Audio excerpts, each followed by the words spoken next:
Hey everybody, welcome to the Fantasy Players Club. I'm your host, Levi the Heartbreak Kid Valentine at Levi_Valentine on Twitter. Joining me are my co-hosts, Brent Hud Hikus. Follow him at Brent Hikus on Twitter.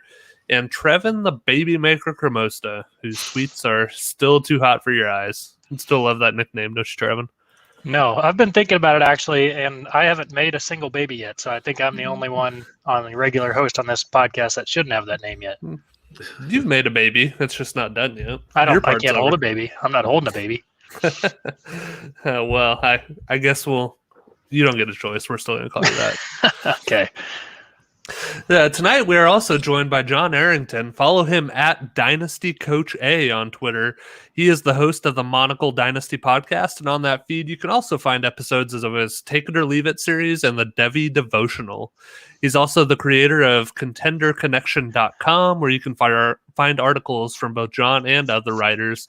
And John also created a player evaluation model fondly known as Beth, and you can find the output from that model as well as his player rankings on his Patreon, recently launched, which is patreon.com/dynastycoacha. We might have lost Dynasty. Oh, he's back. Hey John, welcome to the show. Hey, sorry, I don't know what happened. I started losing you right as you started talking about me, but but I'm here. I appreciate the intro, and I just want to say really quick. I thought that it was Brent Hikes. That's what I heard on the podathon, and it was definitely Brent Hikes, right? No, honestly, call me whatever you want. Hikes, I don't care. And as of today, as of this afternoon, Trevin's tweets are no longer too hot for my eyes. I'm very proud to say that. You got the rubber stamp of approval to follow him? I did. I couldn't believe it. Honestly, I'm pretty sure I followed him about a month ago. So, I mean, it was about a month-long, process. I think he has to do background checks and things. I mean, there's definitely a lot going on, a lot to it. But, hey, I did it, man. I made it. No, that's my mistake. Sometimes I forget to check those follower requests, so I wasn't keeping you on deck for no reason. My goal since we started this show has been to get enough people to try to follow Trevin to overwhelm him, so he just has to make it public. But haven't succeeded yet, but we're on our way. I like my small community. I'm not trying to grow on Twitter. I know, but I want to force you to so everybody can see your terrible tweets.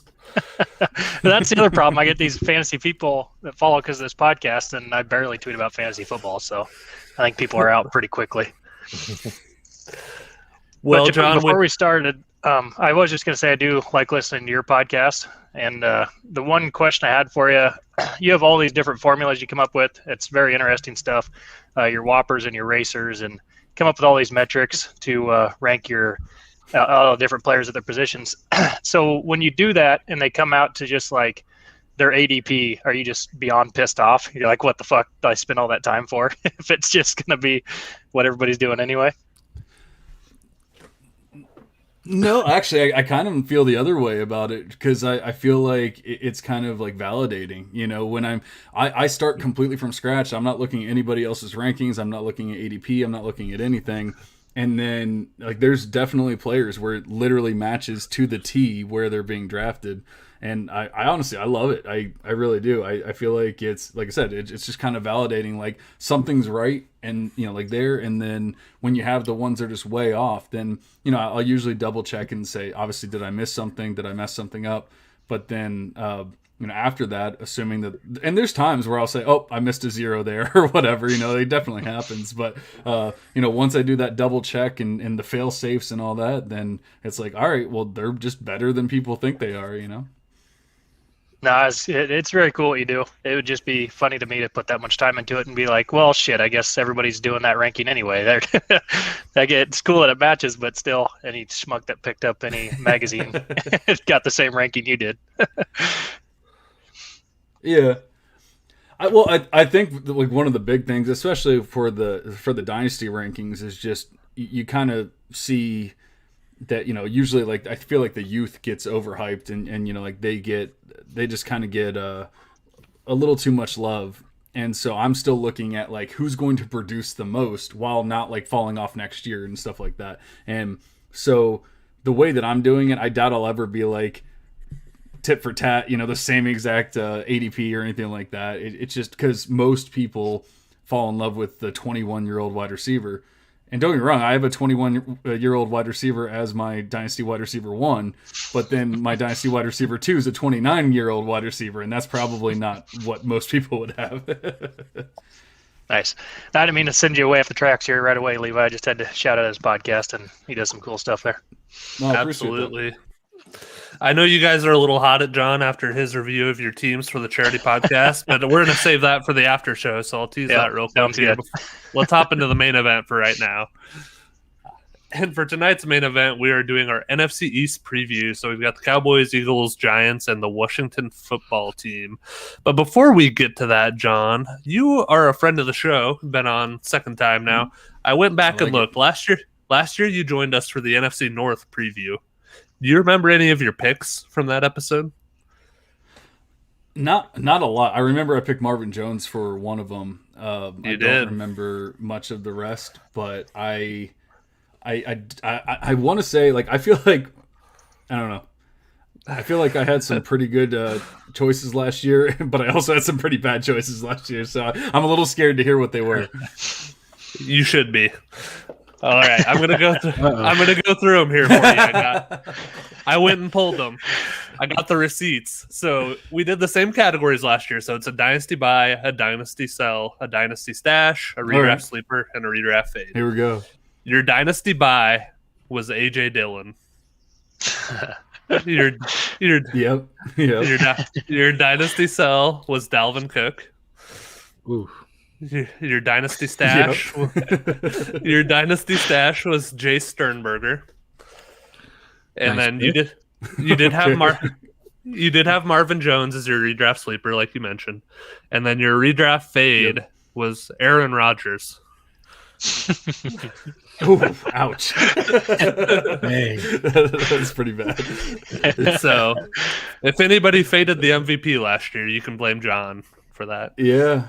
I will admit that I'm not very good at redraft anymore. I used to be very good at it, and I just stopped caring about it. And I definitely focus more on dynasty. And then, like, when I go into my redraft drafts, I just still kind of get into that dynasty zone, and I'm like, oh, I got to get this guy, and then I end up picking a guy a round or two early, and yeah, that wasn't the greatest. Although I feel like what might get lost in there is, I'm always looking for the value, and Dalvin Cook had a hell of a lot of value last year around that time, and he still does. I'm not saying it was a good pick or a great pick or anything like that, but you could sell him for a lot and go get a younger player like Jonathan Taylor at that time, or or even like a J.K. Dobbins, DeAndre Swift, whoever, like one of those rookie players, and then some.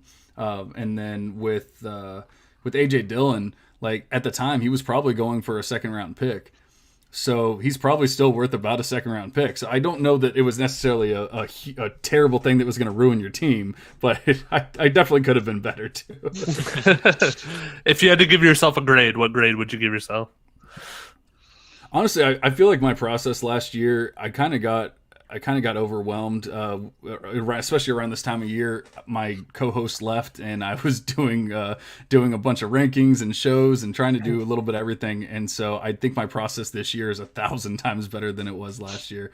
But I would give myself probably about a C- or something like that.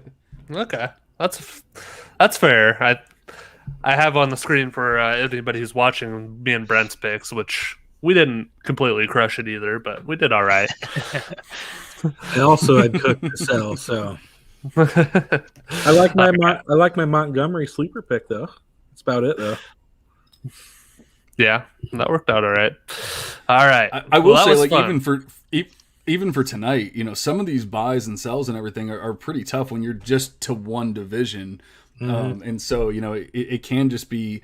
Maybe you don't really believe it, but you have to choose somebody. And like I have a couple tonight that are kind of that way. It's like it's not that far off, but for this division, that's who I'm thinking. We have some comments here. Crescent says, "Damn, 1 out of 5, worse than Lamar Jackson's completion percentage." As a noted Lamar Jackson hater, John. And then he also says he doesn't seem to be that good at Dynasty after that info tidbit too. I deserved that. Oh, well, I think it's fun to revisit, and I think we should have done that last week with our previous picks, and maybe we'll do that going forward for each of these divisions as we kind of go through, or if we have a guest on. So let's hop in this year, John, and see if if you assume that you're always good, then you'll never learn. You'll never get better. I'm all about accountability here, John. I have to hold these guys accountable, and the listeners have to hold me accountable, and them. So we'll do that. Let's see if you can do better this year, though. Let's hop into the NFC East. Dynasty buy. We'll let you go first as the guest, John. Who was your dynasty buy this year? All right. Maybe. So once again, I really feel like with the sorry, my delayed. I don't know what's going on with my connection. Both of my kids are watching movies, and my wife's in the living room watching something, so that might have something to do with it. But for my dynasty buy, it's Amari Cooper. I feel like he's one of the most underrated wide receivers in the league. People just hate him. Like, they love to hate him, and they act like he's 32 years old. The dude just turned 27 years old like last month, and I mean, he's been a stud every single year. I hope you guys can still hear me because you're all frozen on my screen. But he was the wide receiver 1 through 4 games last season before Dak got hurt. And even after that, he finished the season as the wide receiver 15, and yet he's going as the dynasty wide receiver 17 right now. I have him as the dynasty wide receiver 11, and that offense isn't changing. Excuse me. Dak is back. They threw 639 times last year. I don't see that changing too much. Like, obviously their defense could get a little bit better, but they're still going to be throwing somewhere around 600 times, I would assume. He has a very Trevin was talking about the Whopper and the Racer and all that kind of stuff earlier that I talk about, and I mean, he has all of that. Like, he has a good opportunity in that offense that they're going to be passing a lot, but he's also one of the best at Racer, which is turning, like, efficiency. It's turning air yards into actual yards, and he's very good at that. And that was last year without Dak, with Andy Dalton, with all that. I don't see CeeDee Lamb taking over. I see him being a good part of that offense, but I don't see him taking over as the number 1 wide receiver. And so it just seems like, why are we giving up on Amari Cooper at 27 years old on one of the best offenses? And you've seen the connection that him and Dak have. I just don't quite get it. I like it. I like it a lot. I totally agree with everything you've said. The 4 full games that Dak played with Cooper last year, Cooper had 10 catches for 81 yards, 6 catches for 100 yards, 9 catches for 86 yards, and 12 catches for 134 yards. So Dak loved him. I'm sure Cooper loved him. So I think people are crazy for dropping Cooper down. I love Cooper this year.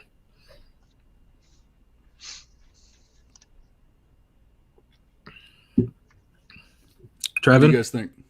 Yeah, I agree with the Amari Cooper call. People act like he's 30 years old or something, and I don't know. I know he's had a little bit of injuries in the past, but I'm grabbing really anything I can off the Cowboys roster, and I agree. I think Cooper probably has the wide receiver 1 there this year. Well, Levi, I think you might be muted. Nope. You said you have him as wide receiver 10 in Dynasty, John? 11. 11, yeah. That feels about right. I mean, that's consistently where he's finishing, and I think there's no reason to expect any worse than that going forward. So I like it. With him, you cited the 4-game sample last year. I mean, he does have a little bigger sample with Dak, with the previous year as well. So yeah, he was exceptional during that stretch. But I think if you look at overall, he has been just kind of more of a consistent lower end wide receiver 1, but again, he is only 27, so he's just entering his prime, and I think there is still opportunity for him to improve. And with the full season of healthy Dak and CeeDee Lamb now in the fold, along with Michael Gallup, still they can, if they can perform like that all year long, I think that he does have as much upside as any other receiver out there. I definitely agree.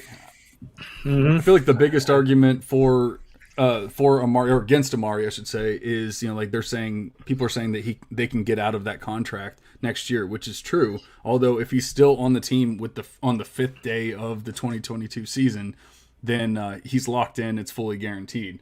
But for now, they can get out of that contract. But then he's going to be a 28-year-old stud wide receiver going into free agency. Like, it's not like he's not going to get a contract somewhere else, Yeah. I think the only risk with that would be that it's not. I mean, he's in just as close to a perfect situation as you can get right now. And where else is he really going to go other than maybe like Kansas City or somewhere like that, where it's going to be just as good from a fantasy perspective? That'd be the only risk. But I would be surprised, honestly, if he's not in Dallas even after this season. I agree. So, all right, Trevin, you want to go next? Yeah, I know John's going to hate this one, but I'm going to go with Kenny Golladay. I think I'm a little higher on the Giants than most people probably should be. I think they're going to give him a chance there with Daniel Jones. They got the weapons back this year. If it's going to happen, it's going to happen this year.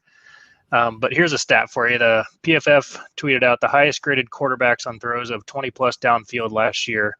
First was Aaron Rodgers, second Derek Carr, third was Daniel Jones last year, who had an absolutely miserable season. But he's still throwing the ball downfield well. Kenny Golladay is going to be his main target downfield. You can get him pretty cheap right now. So that's my dynasty buy.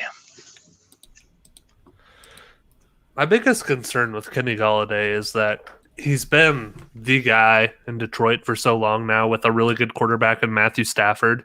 And if he couldn't elevate his game to an elite level in that situation, what's going to be better about going to New York and playing with Daniel Jones? I mean, he already had a great downfield passing quarterback in Matthew Stafford in a similar situation from a team perspective. So I think that's probably I have a hard time seeing it with him just because he hasn't been able to do it and he's been in a better situation as the guy already. So that's my biggest hesitation here, Trevin. Yeah, Trevin, I don't hate it, but I'm with Levi on that. Seems like he's stepping into a little bit worse situation than he was before. I definitely like Matt Stafford better than Daniel Jones. So, but like I said, I don't hate it. He'll probably be the number one guy at New York.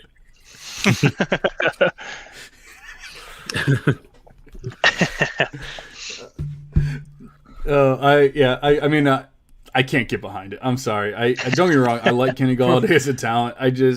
Daniel Jones has to be the worst starting QB, at least that we can guarantee is starting right now in the NFL. And that's saying something because there's some bad ones. But, I mean, he's just not good. He's not good at football. And, yeah, Kenny Golladay is going to be the target king in that offense, but they actually have a good defense. So I don't know that they're going to be passing it 600 times a game or anything or a season. Definitely not a game. So I don't know that I can get behind him being like a target monster. And then if they're not efficient in that offense, then how can we truly get excited about it? Now, if you want to say that he's a little underrated, and you would pick him a couple spots earlier, I might be able to get behind that. But if you're talking about him being like a top 12 wide receiver, then yeah, I can't do that. Hey, that's fine. I'll take all the Kenny Golladay stats. Keep shares away from you guys. If you got Kenny Golladay, trade him to Trevin. He's one of the few believers out there, apparently. Brett, who's your buy? My buy is Devontae Smith. Probably not a surprise to you guys. I like Devontae Smith quite a bit. He's getting picked around the 37th wide receiver, around Deebo Samuel, Jarvis Landry, Marquise Brown, DJ Shark, Juju, Brandon Cooks, Curtis Samuel. I like him better than all of those guys. And from what I've seen of him last year, he was one of the greatest college football wide receivers I have ever seen in my long life. So had 117 catches, over 1,800 yards, 23 touchdowns last year. His body control and his hand-eye coordination is amazing. It's like Larry Fitzgerald. That you don't see that very often. He's not as big as Larry Fitzgerald, but I think he it's possible he can be as good as him. He stepped up when they needed him the most. Against Ohio State in the championship game, he had 12 catches for over 200 yards, 3 touchdowns. Alex Johnson is crazy. Alex Johnson says Waddle is better than Smith, for those listening. Florida game, he had 15 catches, almost 200 yards, and 2 touchdowns. He stepped up in the Notre Dame game, stepped up in the LSU game. He's Philadelphia's number 1 wide receiver once they picked him. I'm not a huge fan of Jalen Hurts, but I think he can make Hurts a better quarterback. And so far, the reports at a camp is that been pretty positive, and a lot of people are amazed at what they see. So 4 or 5 years down the road, I would not be surprised if Devontae Smith is the number 1 wide receiver in fantasy football. Wow. I'm not predicting it. I'm saying I would not be surprised. I like it. Thank you. I like Devontae a lot this year, Brent, which maybe we'll get into a little bit later. But, yeah, I'm right there with you as far as I think he has quite a bit of upside, both in redraft and dynasty. I just looked at my rankings for Devontae, and I might have to do one of those double checks on him because he's a little higher than I thought he was. I have him at wide receiver 24 or 23. So you're talking about wide receiver 37. I guess I'm on board with your whole take there. I love Devontae. His talent is amazing. I don't know if you want to transition to the cells. The only thing holding him back is my cell. We'll save that for just a sec. But go ahead, Trevin. So I think this will go in with John's, but that's the only reason I don't like him. I like his talent. I like that he's going to be the number 1 receiver there, but I'm not a fan of Hurts. So I actually think I would wait till next year. I think Hurts might fall on his face this year. Smith might not have good stats, and then you can get him a little bit cheaper next year than what you can get him now, and maybe they have a good quarterback coming in there. Not a bad idea. Yeah, that's the only thing that's really that I'm worried about is having Jalen Hurts as his quarterback. All right, I'll jump in here. So I have a little – obviously Hurts is a question mark, and he wasn't a very efficient passer in a very small sample, including 3 full games last year. He only completed 52% of his passes. But he did have a league-high 9.5-yard average depth of throw. So I think that bodes well for Devontae Smith. And I think he could improve his efficiency a little bit in 2021 if he lowers that and they do more – short routes, so that could help from an efficiency perspective for Hurts.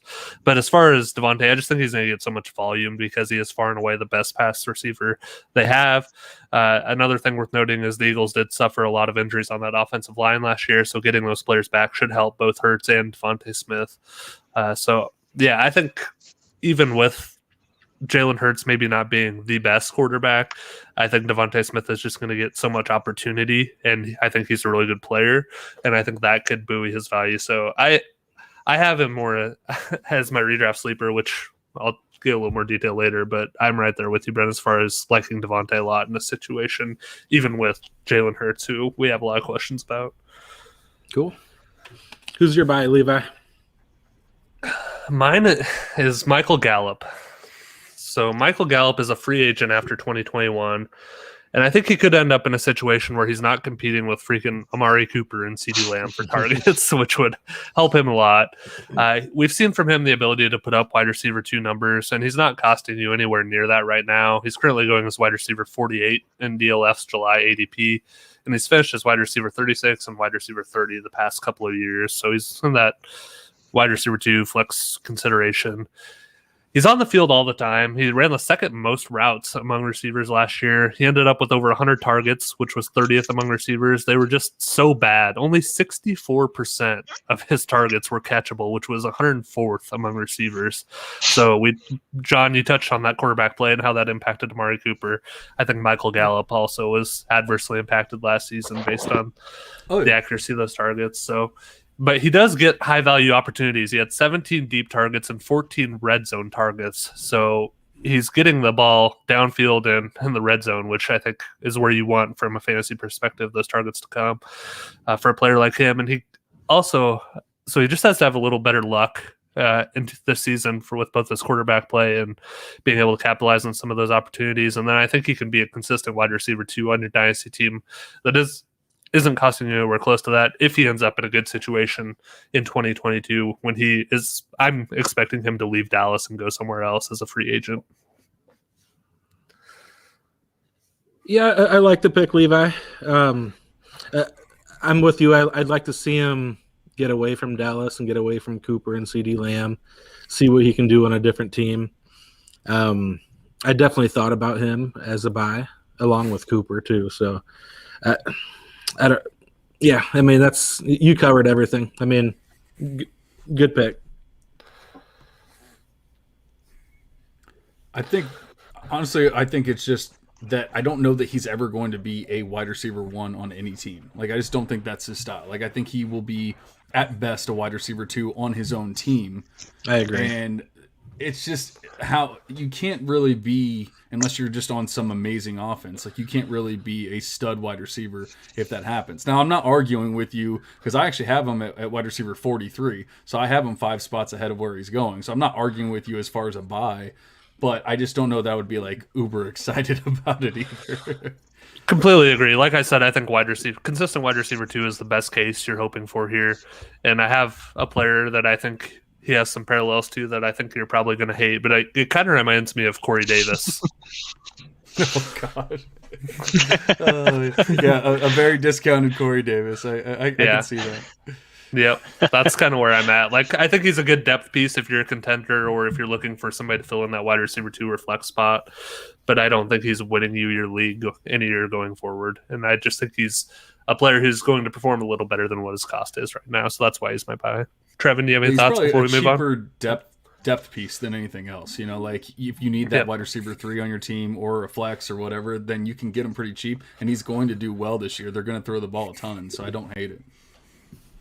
Yeah, I agree with everything you said. I'd put him a little bit above where he's at on this ADP, so that means he's a buy. I like his talent. Even being the 3rd at the Cowboys now, he's going to get some volume there. And just hope that wherever he goes next, it's a good situation. That's the only scary part. Yeah.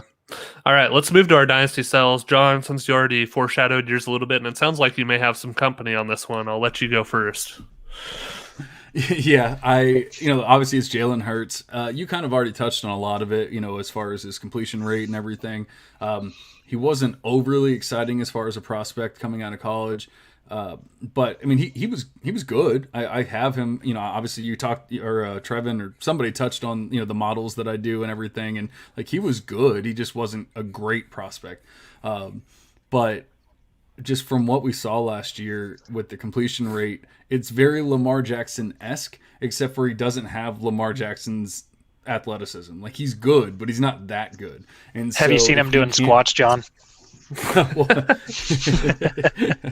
I mean, unfortunately, I see way too many players do squats on Twitter. But it's prime time for workout videos on Twitter right now. There's definitely that. I saw Saquon Barkley's calves today. I saw what else have I seen? I saw a shirtless picture of Zeke. I mean, all the running backs. I just want to see him as naked as possible. Apparently, but yeah, the real problem, and it's not even that I'm hating on Jalen Hurts. The real problem is that he's going as a top 12 quarterback in Dynasty, and I just can't get behind that. Like, you can't tell me that you can feel safe and feel confident with him being a top 12 QB. Yes, Alex, he does have a lot of potential, but potential and feeling comfortable with it. Like, I don't want potential in the top 12. I want potential at my QB 18, my QB 23, or whatever it might be. And that's where, like, I have him as QB 21, and that might be a little too low. I have the rookies ahead of him. I just, but even then, it would probably be like, what, QB 17, QB 18, yeah, that leadership. And him and Devontae have that connection from year one in the system. So we can throw that narrative out there too. But it's really hard to get behind him being a top 12 QB. That's really my biggest thing. I could bore you guys all with the numbers and everything, but I don't see him being a like true stud. And then the Eagles have 2 I'm assuming early first round picks next year, and they should be able to go get a QB, trade up, do whatever they need to do to fix that position next year. So you have him more in the 18 range in your rankings, John, for Dynasty? Yeah. I mean, I actually have him at 21, but I mean, I would say, somewhere around there, like 18, something like that. Yeah. Yeah, I just think you're banking so much on the rushing upside with him that, I mean, he was okay. He averaged almost 80 yards a game in rushing last year in his three full games that he started. So it's just his upside is so dependent on him improving as a passer. And I'll be really interested this year to see. We had such a small sample last year, and he came in the middle of the year, and he only played 3 games. How defensive coordinators handle him this year? Are they going to just stack the box and try to force him to throw? And based on what we saw last year, I'm not sure he has the ability to do that, and I question how that's going to impact his fantasy value as well as his potential longevity for dynasty purposes as the starting quarterback, like you alluded to, John. That's my biggest thing. It's just a huge question mark, I guess, for me going into the season, and I think there's more risk here than there is with a lot of other quarterbacks in that top 10 to 12 range, to your point, John. And that's probably something that's probably the main reason I don't have any Jalen Hurts in Dynasty. I like this pick. Jalen Hurts as a sell in Dynasty. I think there's a very good chance he won't be the quarterback at Philadelphia or anywhere next year. But I will say for redraft, I do kind of like him. I think he could be a pretty good fantasy quarterback this year with his rushing ability and an improved offense. So I like him for redraft, but I do not like him for dynasty. So I'm with you, John. I 100% agree. And that's the funny thing is sometimes, you can love a player for redraft and still hate them for dynasty because you just don't know if they're going to be a long-term QB. People were talking about the rushing upside of Daniel Jones last year, before the season started, and then look what happened. I mean, they were moving him up into the top 12 because of his rushing upside. And I mean, I'm not saying like obviously he's not quite the rusher that Hurts is, or obviously even Jackson is, but when you're relying solely on that rushing, if they can't do anything, if they can't win games because they can't pass the ball, then they just won't be the QB anymore. And then the fantasy part was great, except for they're not actually an NFL QB anymore. Mm-hmm. Yeah, I agree. I was going to be cute and have Hurts as my dynasty sell and also redraft buy or whatever we call that side of it, but that'd be threading quite a needle to be putting my name to that. But I agree with everything you said. My main takeaway is the Eagles don't seem super committed to him, and I think that's a big sign that they're not going to be on for the long term. So that's not something I'm looking for if he's on my dynasty team, and his value is probably as high as it's ever going to be going into this year. Yep. And I don't see them benching Hurts for someone like Flacco or Nick Mullins. So I think this is Hurts' year at Philadelphia. It's his time to shine. We'll see if he can be a quarterback in a long time in the NFL. So it's up to him. Brent, did you forget week 17 last year when they just had to see what they had behind him? Man. I can't remember what that quarterback's name was, but he's like 28 or 30 or something. He's been in the league for 6 years. Oh, we got to figure out what we have in this guy. Yeah. Well, maybe they'll have to figure out what they have in Joe Flacco. We don't know what he is at this point. They might. All right. Brent, do you want to go next? Yeah, I'll go next. Curtis Samuel for my dynasty sell. Don't get me wrong, I do like Curtis Samuel. He's reunited with Ron Rivera and Scott Turner. He played great last year, 77 catches, 851 yards, 3 touchdowns. His numbers have improved every single year that he's been in the league. He did see a career high in targets, 107 targets his 2019 year with Ron Rivera, but it was only 5.9 yards per target. I feel like these coaches didn't use him properly. Will that change? Did they learn a little bit from Carolina last year? Who knows? I don't know. He's never been a top 25 wide receiver. His only year that he's ever been close to that was last year. He's with his college buddy Terry McLaurin now. He's also with Logan Thomas, Antonio Gibson, J.D. McKissick, Adam Humphries, and Gandy Golden. I just threw him out there, and Kelvin Harmon. I don't know.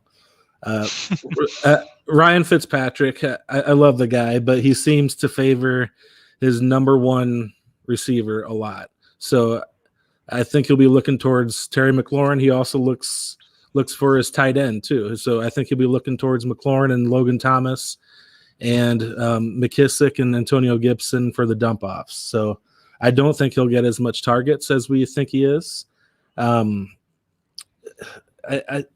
mean, like I said, where he's getting drafted at, I didn't write it down, but I know it's somewhere close to Devontae Smith. I just won't have Curtis Samuel on any of my teams. You guys got his ADP? You're going to say something, Levi? Yeah, he's currently going in startup ADP as wide receiver 43, just behind Rondale Moore and Brandon Cooks, and ahead of Michael Pittman and Terrace Marshall. Yeah, I don't know. It just seems a little high for me. Like I said, I like Curtis Samuel. I think he'll help the team out quite a bit, but just not a big fan this year. My biggest question about Curtis Samuel is, has Ron Rivera figured out how to properly use him? Because Joe Brady sort of seemed to have no issue figuring that out last year, and Curtis Samuel had his best finish of his career from a fantasy perspective. But you go back to 2019, Curtis Samuel finished as wide receiver 34. Ron Rivera didn't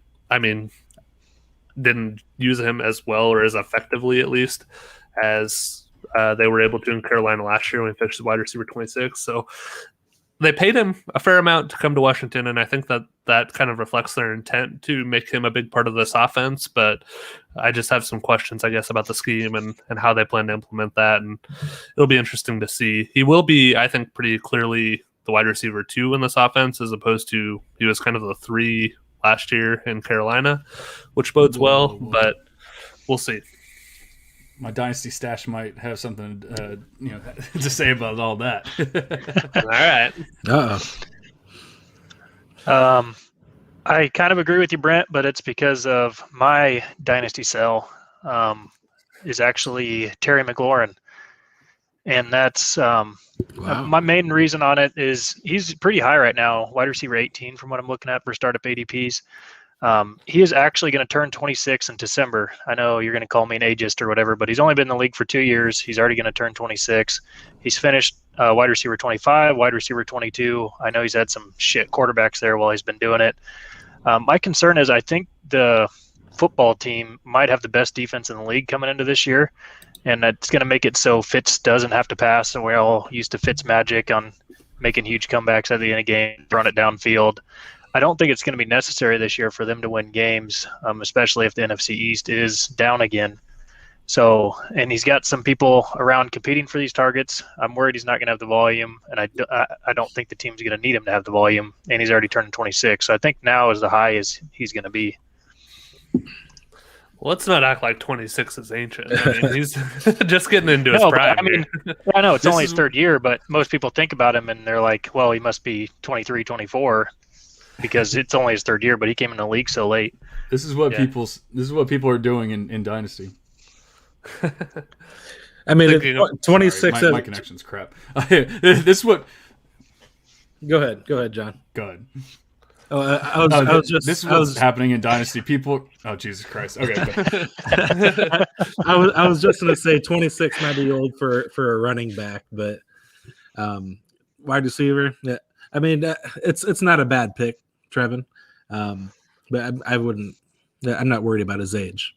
But go ahead, John. It's all yours. Thank you. Sorry about this, guys. I really don't know. My connection is usually pretty good, but this never happens. No, I completely lost my point now. I don't know what we were talking. Oh, we were talking about. This is what happens in Dynasty. Is what you were getting ready to say. This is what happens in Dynasty. Like, people are like, he's ancient. He's 26 years old, or he's going to be 26. He's not even 26. He's going to be 26 years old, and people are already discounting him and everything. Meanwhile, we just got done talking about Amari Cooper as a buy, and he's just turned 27. You know, I can't get behind the ageism. I just can't do it.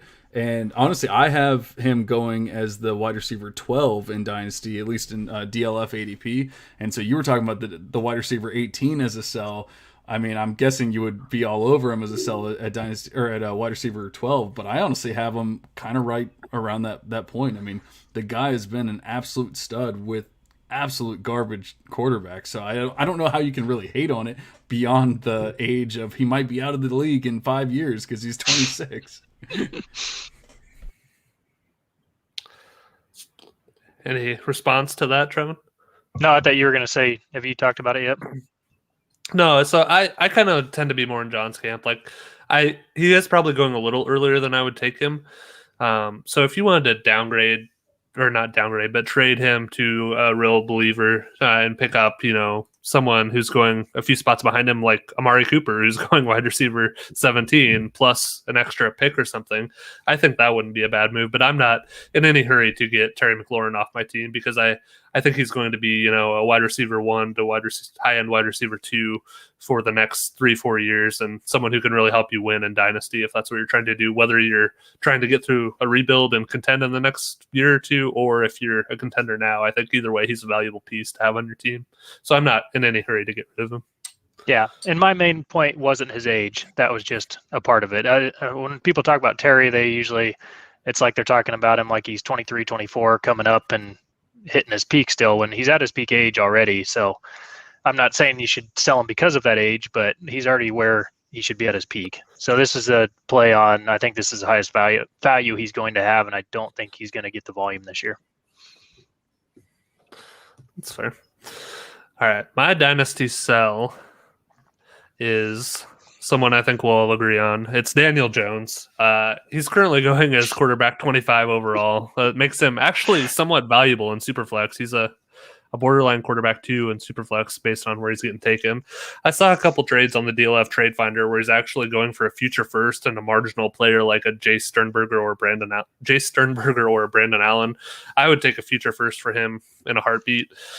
He played 14 games last season, and the Giants offense finished dead last in touchdowns.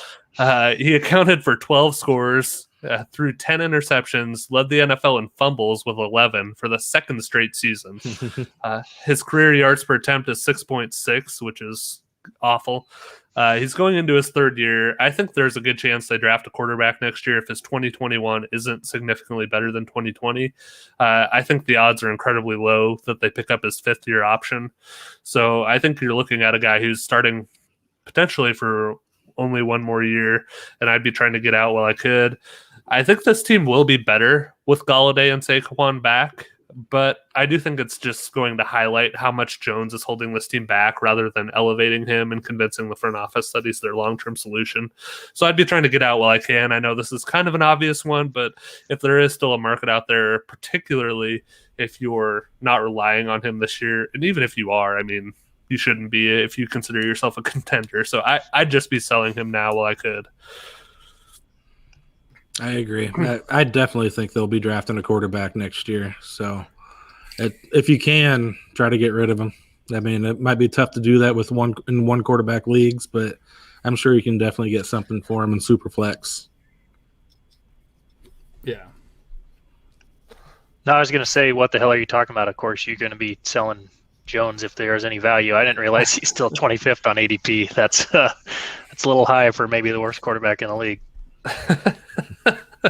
But yeah, I want to introduce you to a little guy named Josh Allen, who started his first 2 years pretty similar before he exploded last year as an MVP candidate. So what do you guys say about that? Not Let's take every outlier that's ever happened and just assume that every other player will happen like that. No, I'm just kidding. I don't expect Daniel Jones to make that turnaround. There are accounts on Twitter, Trevin, who firmly believe that Kenny Golladay is Stephon Diggs and Josh Allen is, Daniel Jones is Josh Allen. So that take is out there floating around, and if you believe that, I think you're going to be sorely disappointed by this season. I'll put it that way. Do you happen to have Okay, here it is. In 21 career games, Daniel Jones has turned the ball over 36 times. 21 interceptions and 15 lost fumbles. That's that bad? amazing. Yeah, just right under 2 a game turnovers. That team, in addition to getting a new quarterback, likely next season, should also be getting a new GM.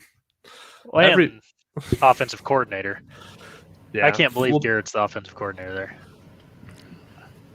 Well, just wait until we see Daniel Jones, who everybody from the beginning thought was a terrible pick, and then Kadarius Toney, who everybody also thought was a terrible pick. Like,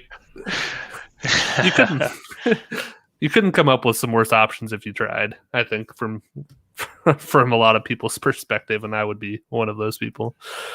But I'll go first on my dynasty stash, and hopefully John can rejoin us here. Looks like we lost him momentarily, but my stash is Dalton Schultz. So Dalton Schultz stepped up in a pretty big way last season after Blake Jarwin tore his ACL in week 1. He averaged almost 9 points per game, even with that terrible quarterback play in Dallas, finished as tight end 16. I think he did enough to show that he's a viable starter in this league. He finished number 5 among tight ends in receptions and number 11 in receiving yards. He's an unrestricted free agent after this year, and he'll be going into his age 26 season, which is really kind of when we expect those tight ends to really step up and deliver value. I think there's a good chance he could end up in a good situation next season, going out as an unrestricted free agent where he is a team starter as opposed to being kind of second option behind Jarwin this year. And he could be a reliable fantasy starter as well based on what we saw last season. I don't think he's got upside of like tight end 1 overall, but I think he could be a viable starter, and I think you can get him a lot cheaper than that right now in Dynasty. Levi, I love that pick. I love it. I'll save some of my stuff for a little bit later on. So, all right, I'll just say that I love the pick. All right, Trevin, what are your thoughts? So I kind of agree with it, except I'm going with the other Cowboys tight end. So Blake Jarwin is who I have. I think if he's poised for a breakout last year, had the ACL tear. I think he's going to be right there this year. I think he's a better player than Dalton Schultz. But whatever, to roll the dice on one of the tight ends, whoever's the starting tight end is going to be getting a lot of. You want more pieces of that offense there in Dallas. So I've just got the other side of it, and I got Blake Jarwin. So yeah, your stash is Jarwin. Trevin, right? Yep. Okay. I like Jarwin too, and I bet you could probably acquire both pretty cheaply in Dynasty. So you probably have that way the Dallas tight end locked up for this year, and then you also have potentially, if Schultz leaves in free agency, a couple of starting tight ends going into 2022. John, any thoughts on the Dallas tight ends? So I almost. Oh, go ahead. No, I was just going to get you up to speed. Levi picked Schultz for his stash, and Trevin picked Jarwin for his stash. Yeah, I mean, honestly, I would lean Jarwin, but honestly, neither one of them is a bad call. And I almost put Jarwin as my redraft sleeper for this. So,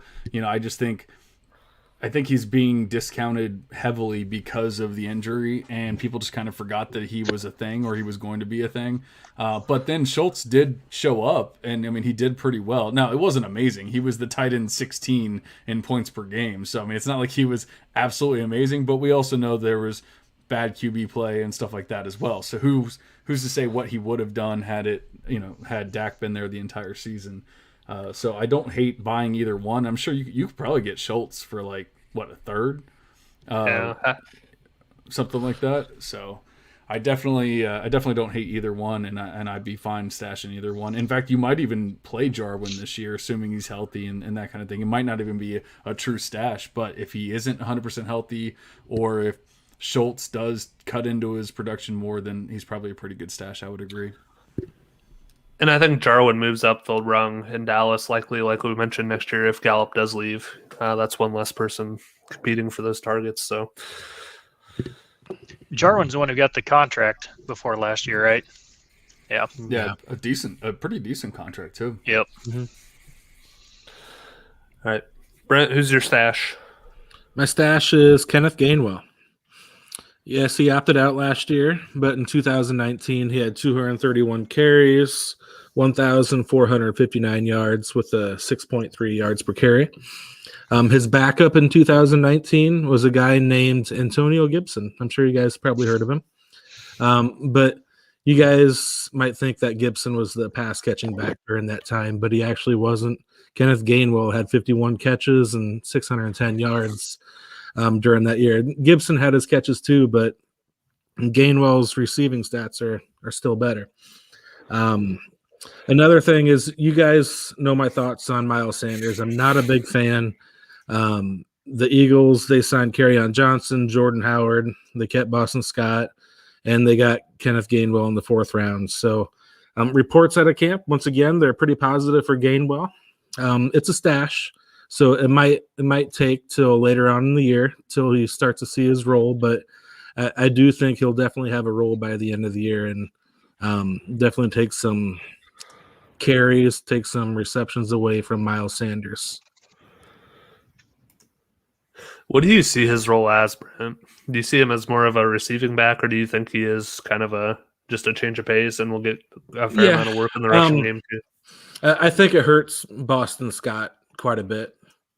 Yeah. I think he could be that receiving back, maybe early on, but maybe eventually taking a bigger role from Miles Sanders towards the end of the year.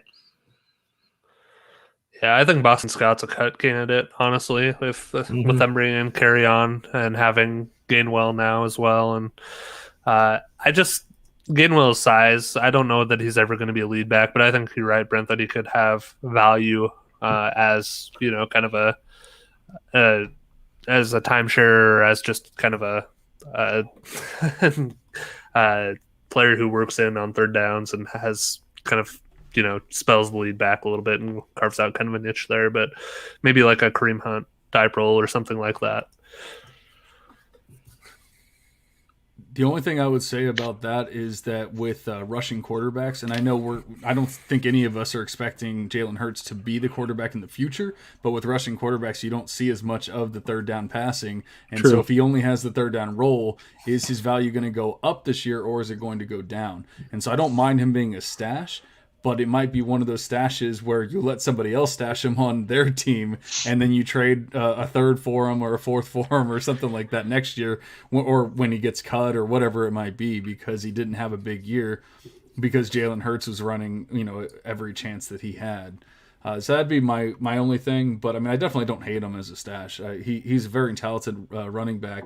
He just doesn't quite have the size, and there's a lot that I think will be changing. John, I think your mic might have come unplugged, or is that just me? That was just you. He was good for me. Oh, okay. Sorry. Jesus, we're having some issues tonight. Yeah, we might have to edit this one a little bit, boys. John, I just looked at Boston Scott's receiving stats with Jalen Hurts. Yeah, it's nothing great. So did Hurts play like what, the last 4 games of the year? Last 4, it might have been. It was like 4.5. He played I think he played 5, but he got benched in one of them. Well, Boston Scott had a total of 4 catches in the last 5 games. So yeah, and that's kind of my point.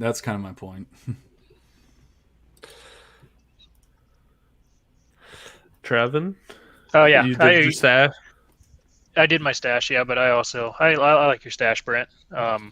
Sanders does have 2 more years on his contract before they have to make a decision on him, so you might not be expecting much out of his first couple years, but if he can take over after that, it'd be a good stash to have. And my stash was Jarwin Levi. Yep. So John, I think you're the last one. We'll let you go for stash. Yeah, I kind of alluded to it earlier before I lost my connection, but it seems like it's better now, so maybe it worked out. But I have De'Ami Brown. I really like him as a prospect. I think that he will eventually, maybe it's not going to be this year. Oh, my wife's bringing me a beer. Thank you. I think eventually he will become the wide receiver 2 on that team. I'm not expecting him to beat out McLaurin or anything crazy like that, but I can easily see him being out Samuel. I don't think Samuel's that amazing of a talent. I think he kind of fits like a niche, but like not anything like that isn't insurmountable, like that kind of thing. I was probably a lot higher on De'Ami Brown than a lot of people in this class.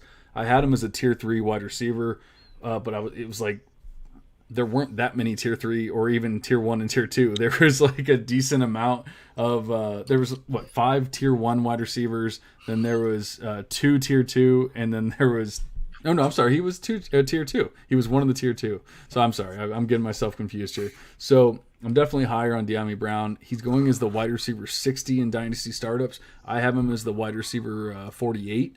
So obviously I'm a lot higher on him. But he's going around guys like McCole Hardman, Russell Gage, Gabriel Davis. Like, just give me De'Ami Brown. Give me the upside of Brown over all of those guys. I really like the talent, but I could see him becoming that wide receiver 2 in that offense, and then it's going to be really difficult to have him, that low at that point. I think the best thing about De'Ami Brown is he's in such a good situation for his skill set. He's a deep threat, and he has Ryan Fitzpatrick as his quarterback this year. He's been top 10 in average depth of target every year since 2015. So I think that aligns pretty well with De'Ami Brown's skill set, and I think, I wouldn't be looking – he's your stash, so you're not, counting on him to contribute this year, but I think over time he certainly has the ability to do that, and I think he could make some noise and have some flashes this year with Ryan Fitzpatrick in that offense.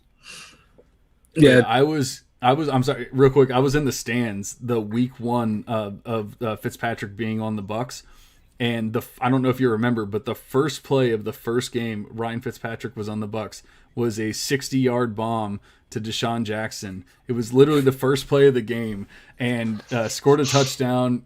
Bam. I looked at my friend and I said, that is never – I've been a Bucs fan since I was, I don't know, 9 years old, whatever. I'm like, I've never seen anything like that in a Bucs game. And that was Ryan Fitzpatrick and Deshaun Jackson. So it very well could be Ryan Fitzpatrick and De'Ami Brown as well. Yeah. And then you got Jameis, who just chucked it deep all the time and didn't care. So yeah, just to the wrong team. Oh, man. Yeah, John, I agree with you there. It's I really like that. I can't believe when I was talking about Curtis Samuel earlier, I was talking about all the receivers that he's competing with, and I forgot to mention De'Ami Brown. But yeah, I totally like him. Yeah, I drafted him in the Campus to Canton League, so I'm definitely a fan. I like it. I like it too. Good stash. Trevin, who's your sleeper? So we don't have to talk about him too much, but it's Hurts. I put him here at my sleeper. I think he's going to be a good quarterback this year for fantasy, going to get rushing stats. I think he's going 10th or 11th in ADP for redraft, which I'd be totally fine with. If you get somebody that produces like that on the ground for a full season, he's going to win you some redraft leagues. I agree. Just not for Dynasty. Yeah. Yep. Yeah, we hit on that one. Yeah. All right. I'll go next because mine's kind of tied to Jalen Hurts. So mine's Devontae Smith, and we already talked about him quite a bit. He's currently going 83rd overall in redraft as wide receiver 35, just behind Brandon Cooks and just ahead of Will Fuller. I mentioned some of the numbers earlier as far as Jalen Hurts and how I expect Devontae Smith to get a lot of those targets, and their offensive line is hopefully going to stay healthy this year. But one final note I had on this one that I was just going to throw in there. On ESPN ADP, Devontae Smith is going just behind Harrison Butker, who's going 82nd overall, and just ahead of the Steelers defense, who's going 84th overall. So if you're taking a kicker or a defense in the 7th round, you're an idiot, and you don't deserve to win anything. And one last thing, the Buccaneers defense is going 65th overall, 6th round in a 12-team league. It's stupid, man. And please don't make this mistake in your league. If you're drafting a defense or a kicker that early, you're wasting your draft picks when you could be far more, get an actual decent player that might start in your flex or even as a running back or receiver for you. Dang. All right, Brent, you up next? Redraft sleeper, right? Yeah. I don't know if this quite qualifies, but I'll throw it out there. My sleeper is Saquon Barkley. No, that does not qualify. The running back 5, or what is he? The running back 4 or something like that. Well, ESPN says 5. So 5, okay. we're talking about redraft, and I do a lot of best balls throughout the summer, and his ADP in best ball is actually 9th. So, I've had Saquon Barkley on a lot of my teams. If I'm picking, I've picked him first before, so I have no problem with you picking Saquon Barkley first over McCaffrey. I understand the argument, or even Cook, but if you have like the third pick on, and Saquon Barkley's available, you better be drafting him. The guy is amazing.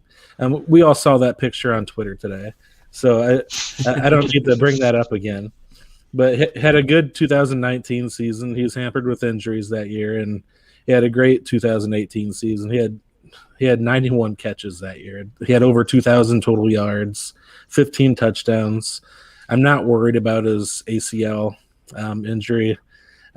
It was pretty early. I think it was October when he actually had the surgery. The offensive line will be improved. He still has Daniel Jones, but Daniel Jones is going to be dumping off to Saquon quite a bit again. Maybe he can get close to those 90 catches like he did a couple years ago. So the sleeper I just think it's crazy that I've seen him getting drafted like the 12th pick before. It's crazy. It's Saquon Barkley. Pick him first, pick him second. That's why I called him the sleeper. And honestly, I really couldn't find a redraft sleeper. But there's the truth that finally comes out. but this really bothered me, and I think he should be getting drafted where he should be. So, what are you guys' thoughts on Saquon? We all love Saquon. That brings me to my redraft sleeper, Christian McCaffrey. It's this guy that you guys have never heard of.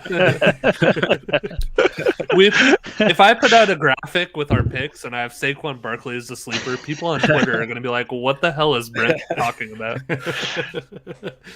It'll be the same as every other week. Pretty much. I do have a Saquon story though. I got him 5th in redraft last year in our league, and I thought that was crazy, to your point, Brent. And then he tore his ACL and kind of ruined my whole season. But Saquon never gets the respect he deserves, I feel like. Yeah. The only thing with Saquon is, you were talking about his 2019 stats, but a lot of that was coming from Eli Manning and not Daniel Jones. And so I don't know if his receiving upside is quite the same, because we've seen that Daniel Jones does want to run sometimes. Not to the extent of the Jalen Hurts and the Lamar Jackson, like I was saying before, but he still doesn't dump it down or dump it off as much as Eli did.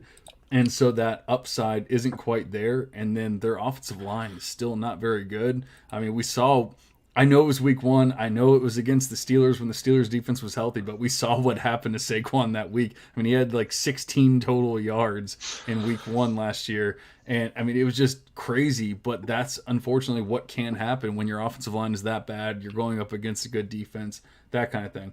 I'm not saying that I wouldn't draft Saquon or I don't love Saquon or anything like that, but I don't know that I would necessarily call him a sleeper.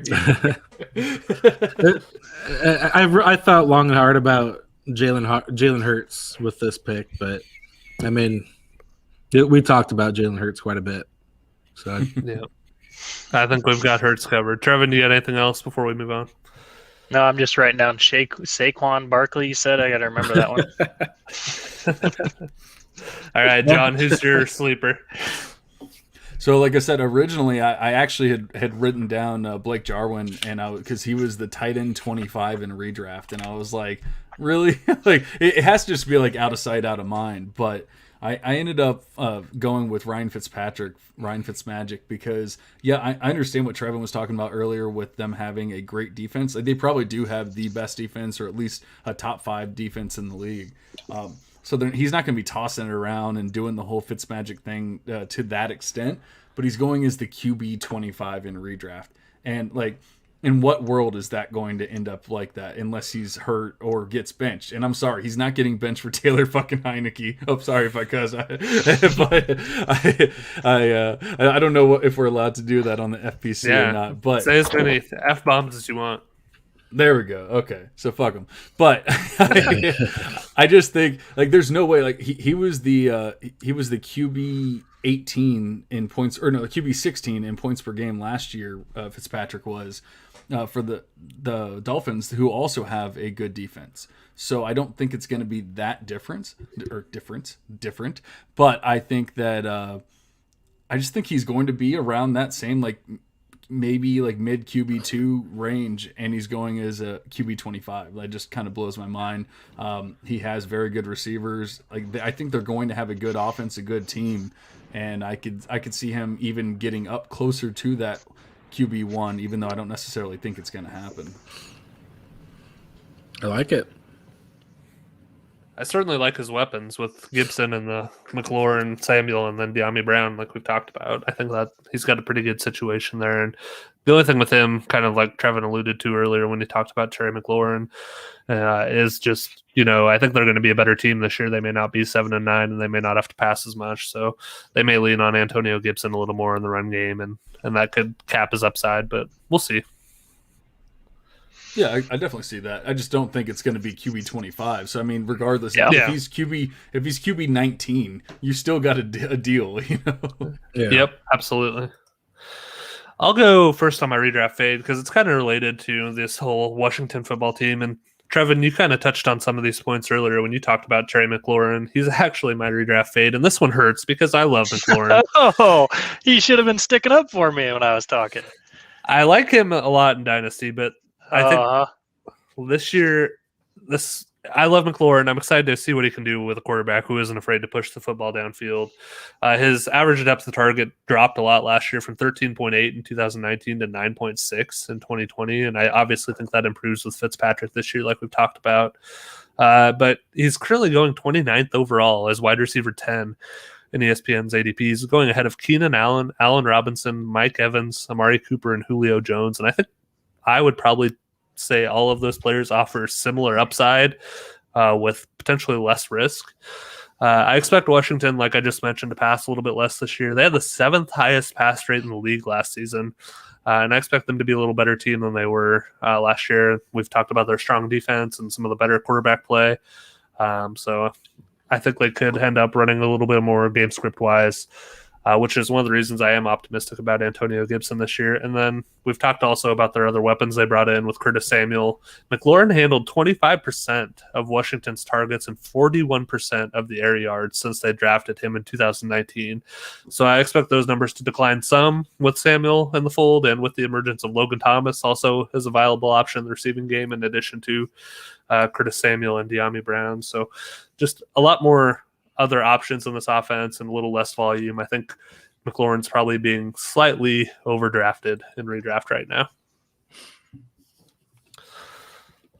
I don't know. I don't know if I totally agree with that. I think McLaurin could have another 80-plus catch season, over 1,000 yards, and he only had 4 touchdowns last year. I think he can definitely improve on that too. So I like McLaurin this year. So I like him, but are you taking any of Keenan Allen, Allen Robinson, Mike Evans, or Amari Cooper or Julio Jones over him? I might take Allen Robinson over him. Not Keenan Allen? I don't know. It's close. it's close. Yeah. Yeah, I like McLaurin a lot. It's just some of those other options. That's all. Sorry, Trevin, what were you going to say? I was just going to say, I'm with you. I wish you would have stuck up for my pick when it came about, but I see how it is. It's just so much harder in Dynasty. Like, I think he's still such a good receiver that you want him in Dynasty. But he's 26. Yeah, you must have missed me when I said that. All right, so I'm going to go contrarian here, completely contrarian, and I'm going to talk about my fade real quick, and it's Terry McLaurin. It's this guy. He's going above guys like Allen Robinson, Keenan Allen, and Amari Cooper. No, I literally I want to actually screen share right now because this is what I have for my little snippet. This one was tough because most everyone was going around where I have them ranked, but Terry McLaurin is going over guys like Allen Robinson, Keenan Allen, and Amari Cooper, and others, so I would definitely fade that. I like McLaurin, but can't see a scenario where he beats out those players assuming health. Jeez. 2 thumbs up from John on my pick. I like it. All right. Yeah. So Anybody I got else? mine. No, I Anybody think we else talked got about McLaurin as your fade? it. Yeah. I do So not. my fade, I'm looking at the ESPN rankings here. I'm actually going to fade Eli Manning, who is going 31st on the ESPN ADP rankings. I just don't think my he's going to God. bring that value back if you get him at the 31st quarterback. So I'd fade him this year. ESPN is so bad. It's so bad. That's about as good as your redraft fade last week, Trevin. I probably had a good one. I don't even remember what it was. It was a tight end. It was a tight end too. I think that you were fading last week. Oh, there's two of them though. Anyway, so my real one is Daniel Jones, who's going 22nd. You just don't touch him. You don't want to be on that. Depend on him for anything. That almost feels like a ceiling. Like if he has a really good season, he'll be at QB 22. If things really come together for the Giants, the line plays well, and then he can hit that ceiling of 22. Oh man, I have to look up my redraft rankings really quick. I want to see where I have them. You guys talk. What were you saying? You're really going bold again this week with your pick, Trevin, since most redraft leagues are single quarterback and you're going with the quarterback 22. Yeah. I'm still upset with you for not sticking up for my McLaurin deal. I'm not allowed to like him in Dynasty, but No. think he's being a little overdrafted in redraft. No, you're not. Oh, Brent. I'll remember this. Brent, do you want to do your fade quick? Yeah, we don't have to talk much about him. My fave is Blake Jarwin. It's mainly because of Dalton Schultz. He played full seasons 2018, 2019. Only got 27 and 31 catches those years. He got hurt in week 1 last year, and Dalton Schultz stepped up quite a bit. And Dalton Schultz seems like the better run blocker out of the two. So you could say maybe they can play 2 tight end sets, but that's highly unlikely with the receivers that they have.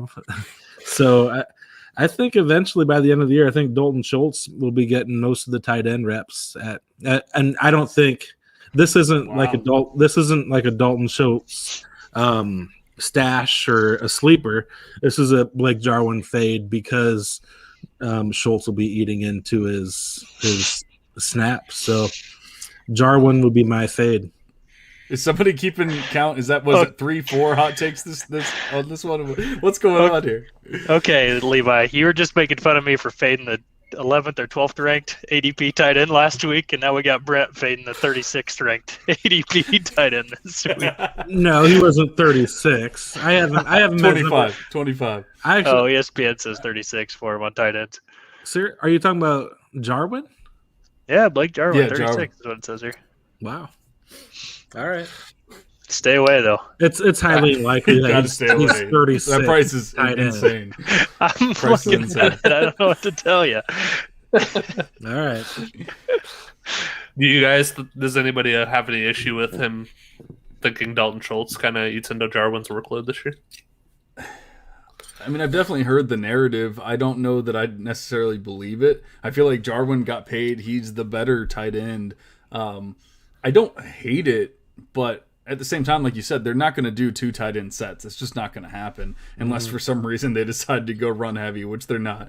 But I think one is going to have to beat out the other. And if it's a healthy, if Jarwin's healthy, then I think the money, the money talks. And at that point, he's going to be on the field. It's not going to be Schultz. I think that's the biggest thing, though, is that ACL tear was week 1 of last season, so it was during the year, and sometimes it takes a little bit for them to acclimate. I mean, it could take a full year or a little bit longer sometimes, and I think we've seen that with receivers, particularly in the past. So if they want to try to ease him back in, I could see them working Schultz in. He proved he's, a reliable option last year, and that could potentially limit him. And then if Schultz performs well, maybe they could just kind of turn it into a timeshare over the rest of the year as far as that tight end workload. Yeah, I mean, I can get behind that a little bit, but yeah, I don't know. It's kind of hard to fade Jarwin at his price of tight end 25. Yeah, I was more addressing Brent's talking points than his conclusion, but It should have been his redraft sleeper from what I'm hearing. Schultz should have been. yeah, that'd be a good option too. Yeah. I know we talked about it before, but Jarwin's my stash, so I would go with Jarwin out of the two of them. All right, let's do our question of the week real quick. Brent, you came up or you found something on Twitter you liked this week from one of our good friends. Yeah, Duchesne's had a tweet a couple days ago. It was pretty interesting. It got me thinking. His tweet said, thoughts on a best of 5 2-point conversions to determine NFL games at the end of OT instead of ties. What are your guys' thoughts on that? I think it would be really fun to watch, but I think it's never going to happen, unfortunately. Go ahead. Oh, a little a little bit of background on that. It was because everybody in our happy hour group chat was watching that terrible soccer game, and so we were all bored out of our minds, and so like we had to come up with something to talk about, and so that was what created that tweet. And fuck soccer. That it's just garbage. But it was because of watching those penalty kicks, and that's what kind of started like the whole like do 5 2-point conversions more than over like what they have right now. I will say I like having something beyond a tie. Ties are terrible. I don't want ties. I don't think that having 5 2-point conversions is the way to go, though. Yeah, it's kind of like the college football overtime rules for the ADD version. Like you can't watch them for the 25; you just get one play from the 2 every time, or 3 or whatever. That's kind of what I was going to say, Levi. It reminds me of college a little bit, and honestly, I think they should just go to the college overtime rules. I mean, I don't think they should keep the stats for fantasy purposes because that could get out of hand, especially like in the 6 to 7 overtime games. It'd be an extra 6 touchdowns for another team, possibly. But I think it'd be kind of fun to see overtime like the college with the college rules. Trevin, what do you think?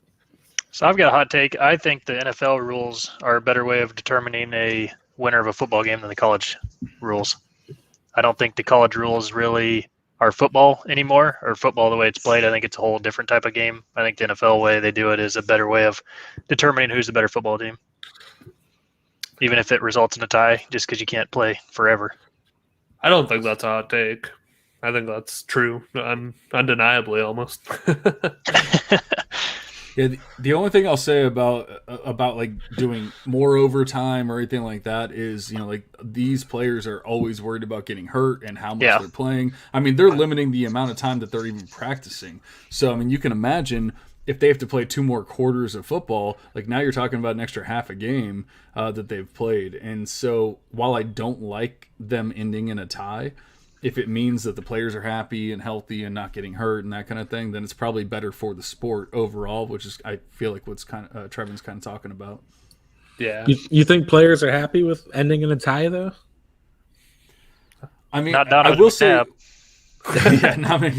I will say that like when you see that like 7.5 wins or whatever, and then you see somebody else that has 7 wins, like it's still a half a win over them. I feel like it still kind of feels okay to them. Maybe they don't love it, but at the same time, they don't want to possibly get hurt in that second overtime. And I think that probably matters a little bit more because you're talking about millions of dollars and multiple wins and all that kind of stuff beyond that. What about that 8-win team though? Probably feeling the opposite way. Yeah. With that. Yeah, I mean, I definitely could see it both ways. Trevin, to your point, I think it is a better representation of the actual game and who's the better team or whatever. But I think from an entertainment perspective, the college football version is way more fun to watch. Oh, for sure. Yeah. Yeah, they should have like knives on the field or something. And just fuck the whole thing. Like, honestly. Well, can you imagine if they did this and they had like the offense and the defense on one end for one? I guess they probably wouldn't do it that way because then if you have a wind or something. I was thinking on one end you have one offense and defense, and on the other end of the field you have the other one. They just take turns. Rapid fire. Yes. Oh, each play? Well, yeah, like because penalty kicks they take turns. So yeah. That'd be interesting. But they'd probably do it all on one end just to make it as fair as possible, I guess. Let's not copy soccer. Like whatever we do, let's not copy anything about soccer because that is terrible. All right, let's do a quick beer check. I got a summer shandy. I'll go 7.6. We need to go back and listen to like the last 3 because I'm pretty sure he's had the summer shandy for like the last 3 episodes, and I want to know if like the grades are consistent because it's like 7-1, 7-6, 8-4. They're definitely not. Yep, it's sometimes the beer just tastes better than other times. You never had that? Well, yeah, like when you're mowing the yard and stuff, not when you're podcasting. Exactly. It always tastes good when you're podcasting. What do you have, John? I have an old elephant foot IPA. It's from the Tampa Bay Brewing Company, and it is a 7% IPA, and it's pretty good. I'm gonna give it a 7.8. Nice. I give the name like a 3-2. I don't think elephant foot's something I want to drink.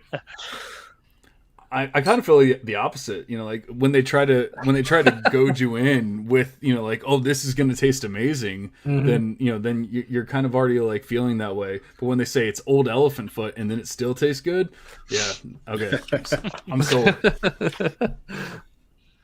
Trevin, what you got? So I've got a Odell Brewing Company. It's a Denver beer, Mountain Standard IPA. It's pretty good. It came in a variety pack for the 4th of July weekend. Me and my father-in-law got pretty ripped drinking a bunch of them and lit off a bunch of fireworks. So I've got a couple, 6.5. It's a good one. That's good. Anything over 6.5, that's always good. Let's go right at 7.1 for a score. You got a built-in designated driver right now, so now's your chance to get as drunk as possible. I don't know if that's the way to go. Hey, I don't know. I did it. Brent, what about you? My beer is M80 from Seward, Nebraska, from Bottle Rocket Brewing. It's pretty good. Probably like a 7.3. Nice. What kind of beer is it? Medium pale ale. Okay. I can get behind it. Yeah, it's pretty good. Wonder what the medium means. I guess it's just not a light. It's not a light, but it's not an IPA. It doesn't have that much hops. Just the right amount of hops. I don't know. I love me some hops. I don't know. I don't know if I've even found the right amount of hops, to be honest. Heard they recently added more hops to the equation. I'm glad someone got that reference. Add some more hops? Thank you, Trevin. I appreciate that. Yeah, you're welcome. I got you. Was that some like Monty Python shit or something? Super bad. Oh, okay. They're like in high school, and he's trying to talk to the clerk at the liquor store because he's buying beer underage. He's talking about the beer he's buying. And he's like, I heard they recently added more hops. Yeah, I definitely remember that now. But like, I'm the worst at remembering lines from movies until somebody actually says it, and then I'm like, oh, okay, yeah, I remember. Yeah, that movie is fantastic. It came out like right when me and Trevin were at that age, so it was incredibly relatable in a lot of ways. All right. Well, thanks for joining us, John. Anything else that I didn't cover at the top that you want to throw out there for people to go find? No, I think you covered all of it. We kind of touched on it, and I think we're about to get into it and throw some fisticuffs. But me and FF_Spaceman have been doing a charity podcast. My connection was terrible in the beginning, so if you already talked about this, I'm sorry. But it's been so much fun. We've raised over $1,000. Not me and Spaceman, but the people that have donated have raised over $1,000 for different charities, and it's all about charities that you care about. We don't care which charity you donate to, as long as it's a reputable charity that isn't like somebody's grandma's cousin's brother or whatever. Then that's all that matters. Donate $100. We will do a charity podcast for you guys, and it's a lot of fun. The feedback has been amazing. Like, everyone seems to love it. It's really cool, and it seems to drum up a lot of excitement and a lot of activity in leagues. And so that would probably be the biggest thing I would talk about. Is there a certain deadline when you want to have everybody get that done by? what we guaranteed anyone that got in before August, we would have them done before the season. Originally we were going to say September, and then I was like, whoa, let's not go crazy. So yeah, we're doing anybody that gets in before August, we will get you in before the season starts. And obviously just like I said, we've had a lot of feedback. I've actually had multiple trades sent my way. Hey, this is what happened after you guys talked about our podcast. We might even get into one of those here in a minute. But even not just from this league, but from multiple leagues. And in fact, somebody just joined our Patreon, my Patreon, and then also FF_Spaceman's Patreon today, because he slid into the DMs and he said, "Listen, I loved that podcast. It was amazing, but I want to support you guys because you guys, helped our league and that kind of thing." And so it's just really cool that people are really enjoying it. That's awesome. It's a great thing you guys are doing. Yeah. I know you're not trying to pat yourself on the back or whatever and saying it's not you donating the money, but you guys are working for it. That's $100 for 2 hours of a podcast you gave us for ours. I don't know how long you usually go, but I know everybody on the league enjoyed it, but it's a lot of work you guys are putting into it. So don't sell you guys short on what you're actually doing. Yeah, but we're not the ones donating. I appreciate it, and we definitely are working. It's not easy. I won't say it's easy, because you have to look at every team, unless you're just going to phone it in, which we're not going to do. We wouldn't even have started if we were going to do that. So it is work, and it is time consuming and everything, but it's worth it. I mean, I love that people. I love that people are donating, and I love that people are donating to charities that they care about. That's really cool too, because people are donating way more even than the $100 sometimes, just because they're like, I care about this charity, and that's amazing. Yeah, that's awesome. Yeah, I agree with Trevin. Don't sell yourself short. For everybody who's listening, go donate $100 to your favorite charity, and hit up John on Twitter at DynastyCoachA through the end of the month. Get that done. It's an awesome thing to have for your league. I think everybody will enjoy it. And when they roast your rivals team and pump up yours, it's even better. So go do that.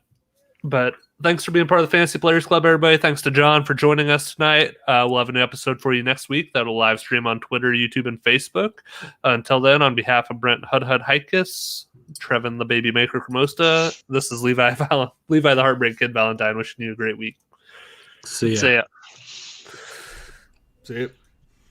All right. So I'm going to turn it over to these guys to air their grievances here in a little bit. But I want to say I really appreciate it. I thought you guys did a great job. I really liked your evaluation of my team.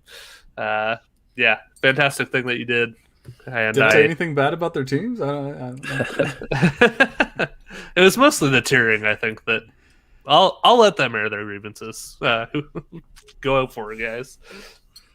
No, it was I agreed with everything you said about my team, John. It was really Spaceman that Dave. If Dave walked into my room right now, I'd punch him right in the mouth. Yeah. I was honestly surprised, because we kind of talked about it before we got on there. I mean, literally like a 2-minute process. So it's not like we're sitting there for hours going like, what do you think about this team or whatever? But we jump on there and we're like, well, where do you have this team? Where do you have this team? Just to make sure it's not like, oh, I have this team in first place and I have this team in last place or whatever. But he didn't say anything about having you in the third tier. And I was like, I said, I have no teams. I had one team that was in the third tier. And then I moved him to the second tier just because I didn't feel like having one team in the third tier. And then he was like, no, I have 4 teams in the third tier. And I was like, okay, I'll move 2 teams back into the third tier. And but yeah, when he said he still had you in the third tier, I was definitely surprised, because I was like, I feel like his team's pretty good. I don't know if I'd put him in the third tier. I don't know. No, you're making points about mine about I went young, went high priced, and that's exactly what I did. I didn't think I'd win this year, but I think it's got me a window open for the next 3 or 4 years that I need to get lucky on the talent I bring into the NFL side, or I can sell a piece if I'm going for a title and have a chance to win. But so I agree with everything you said. Didn't you? Were you the one that had David Bell and nope, and that Max wasn't Borgi? me. Nope, I had okay. oh God, I'm blanking on names now. The Georgia receiver and also the Spiller, the Texas A&M running back. Pickens. Pickens, yeah. Pickens. Yeah. So you have some people coming in. That's what I'm saying. Like, it's so different with the C2C. You already know the picks. You already know who's coming in. Unless they're traded, unless you do something on that side, then we already know who's coming into your team, and that's kind of cool. Like, that's nothing I've ever experienced as far as a dynasty player. So it's definitely pretty cool. Like, knowing I have these players as long as I don't trade them. But if I trade them, I'm hoping I'm making a good trade to do something, like and make my team better for it. Like, maybe you'll trade Pickens now for a player that's playing now in the NFL, and now you're competing now instead of being next year, that kind of thing. And so there's a lot that you can do. I don't know exactly how that works in C2C. I'm assuming you can do that, but I don't know. Yeah. And I've never done before either, so that was my concern of you could really hurt yourself on not injecting some talent on the NFL side if you mess up that C2C draft, because you're only drafting freshmen basically. You can get the ones that haven't been picked yet. But if you got to rely on a freshman from college before they're into your NFL side, you got to wait a while to get some of that talent in there. So I wanted to go younger, high-priced guys.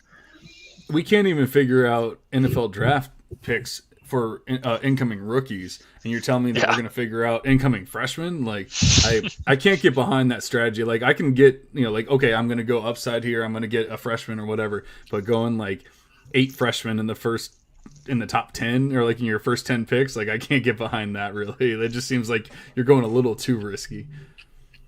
But it's a lot of fun. Levi did most of the setting up for that league, and I'm glad he did it because I'm having a good time with it. I agree. It is a lot of fun. I'm glad you're enjoying it. It was a lot of work. I don't know if I'd finish another one.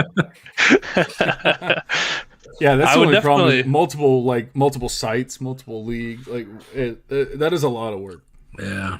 I think we had to use 3 total sites for it because the sleeper app wouldn't do the draft, so we had to use MFL, a sleeper, and that's Fantrax to get it all done. So much work. Yeah. And then now you have to import all the players into Sleeper once they move from Fantrax, and the commissioner's going to have to do all of that, or you're going to have a supplemental draft or whatever it is. But you'll probably just keep the Fantrax, right? You don't need to import college players to Sleeper, do you? No, because they have to move to the NFL side. Oh, yeah. The NFL.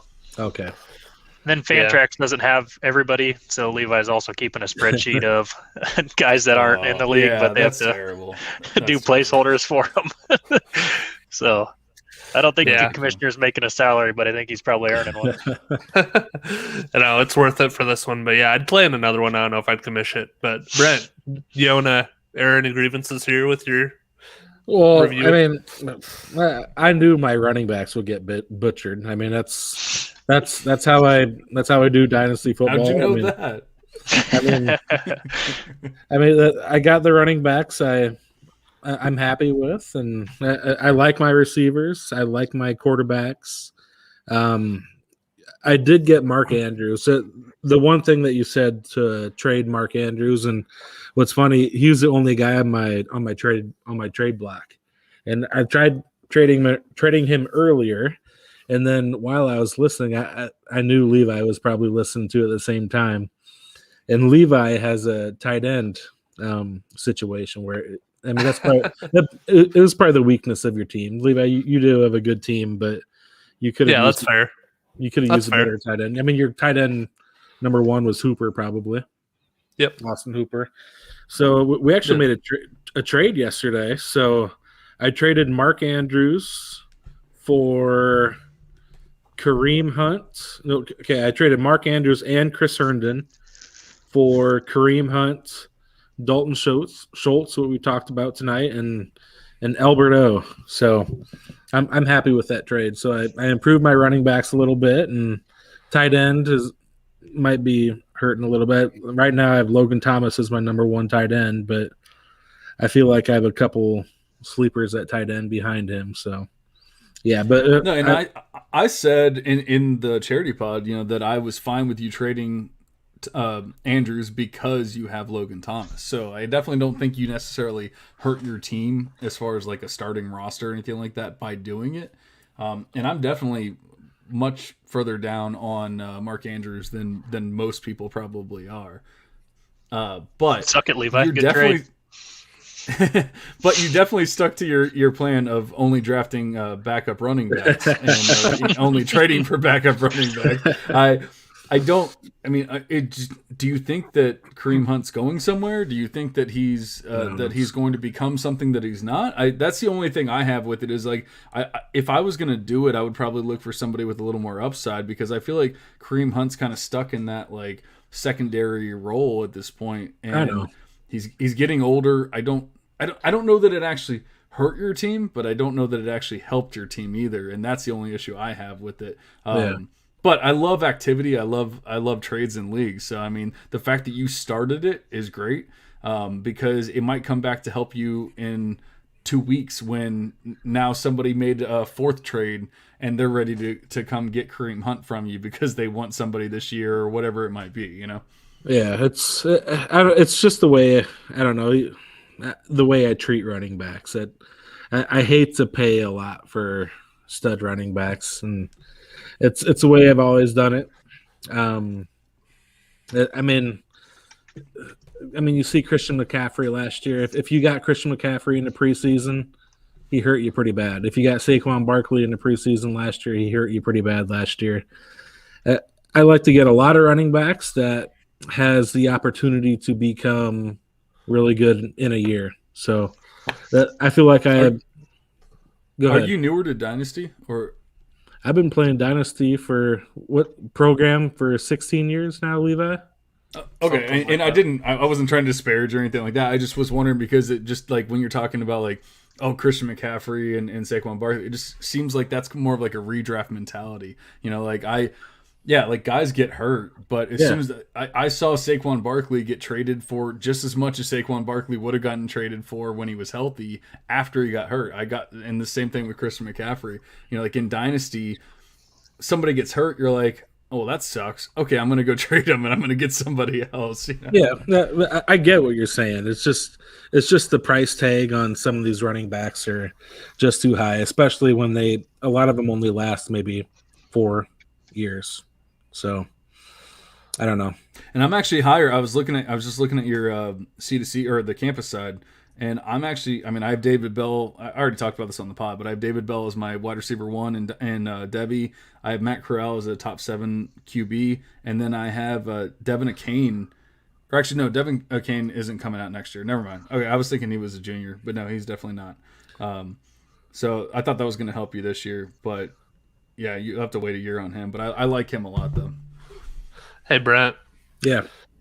You did just take a running back in a rookie draft. So, John, he may be evolving a little bit here.